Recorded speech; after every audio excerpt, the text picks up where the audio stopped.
Before I start off this video, I just want to say thank you guys so much for an amazing 2024. We've done $22,362 in 2024, and bear in mind we started at the end of October and pretty much had no advertising at all. Like everything was just through YouTube and our rip and ships. Looking forward to 2025, and thank you guys so much for all the support.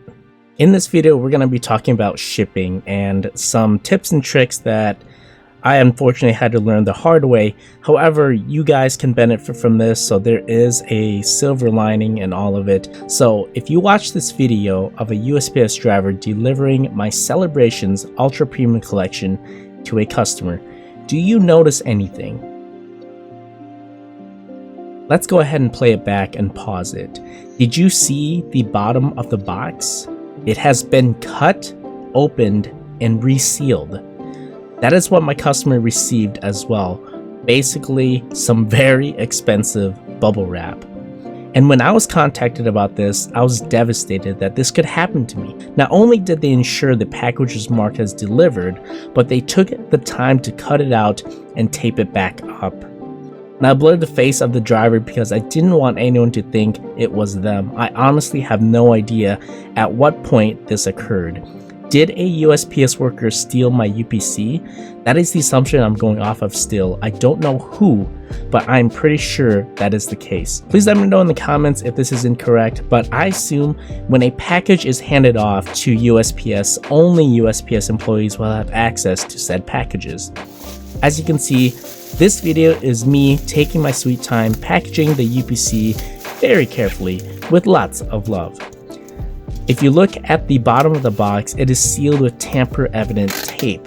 This brown tape was amazing for that fact. I actually got very lucky when it came to this box. It was actually a reused box since I didn't have anything that would fit a UPC.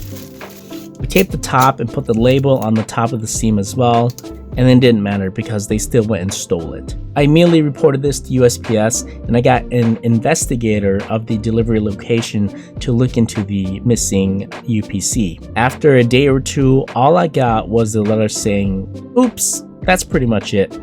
Nothing of value. You would assume there are checkpoints for the weights of packages, or maybe even some cameras that can find the culprit. It's a pretty large box. No one can sneak off with this thing without being noticed. Plus you have the bright yellow UPC that you have to hide. That won't be necessarily very easy for someone to steal. Luckily for me though, my paranoia kicked in and I did purchase insurance for the UPC via Shopify's third party. This insurance was an absolute lifesaver. I don't know what I would have done if I didn't go through with my gut instinct and purchase insurance. Now, we don't normally include insurance when we ship items out. That is pretty standard for most sellers. There are some that give customers the option to purchase shipping insurance, but if the customer does not, a lot of the larger stores would probably just tell you, too bad it's out of their hands.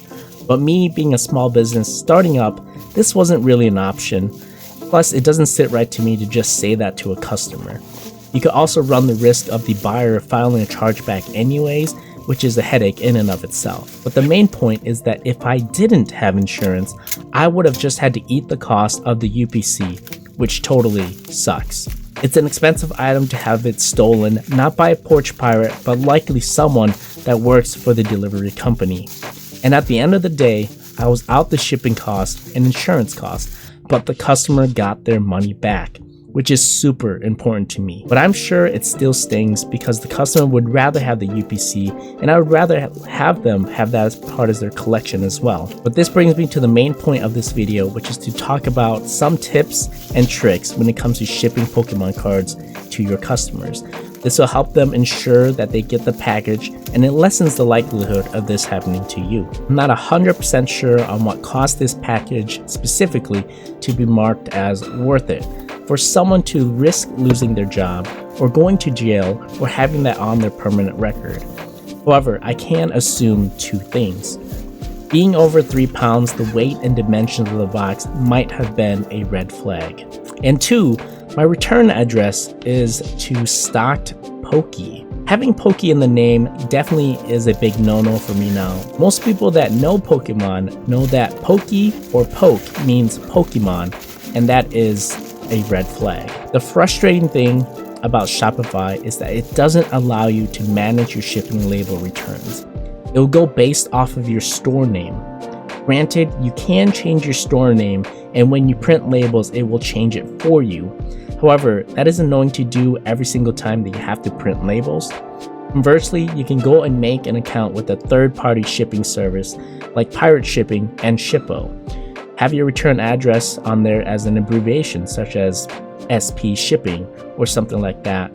The only drawback is that you have to print a label. You'll need to bring that tracking back over to Shopify, which is yet another additional step.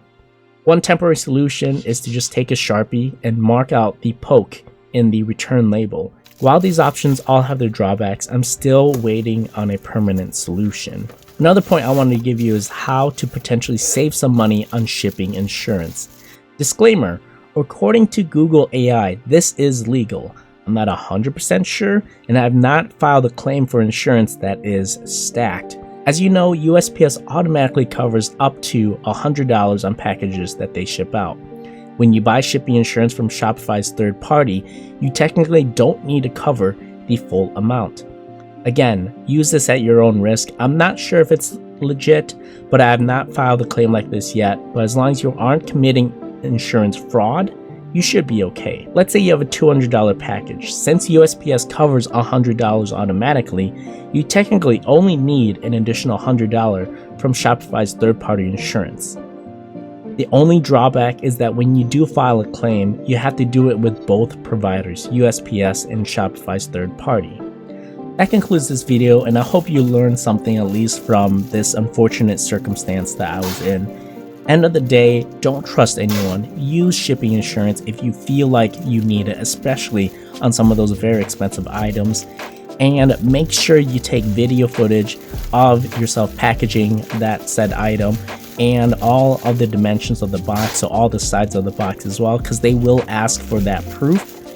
It made it super easy, and because this was a stolen package, the shipping insurance, I had to fill out a form, and then they sent a form to the customer to fill out as well to kind of just attest that this did happen.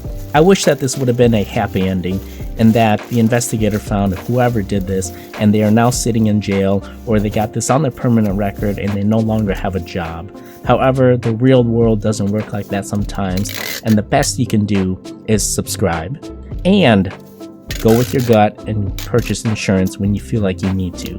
Thank you guys so much for watching. I'll see you on the next one. Love you all. Peace.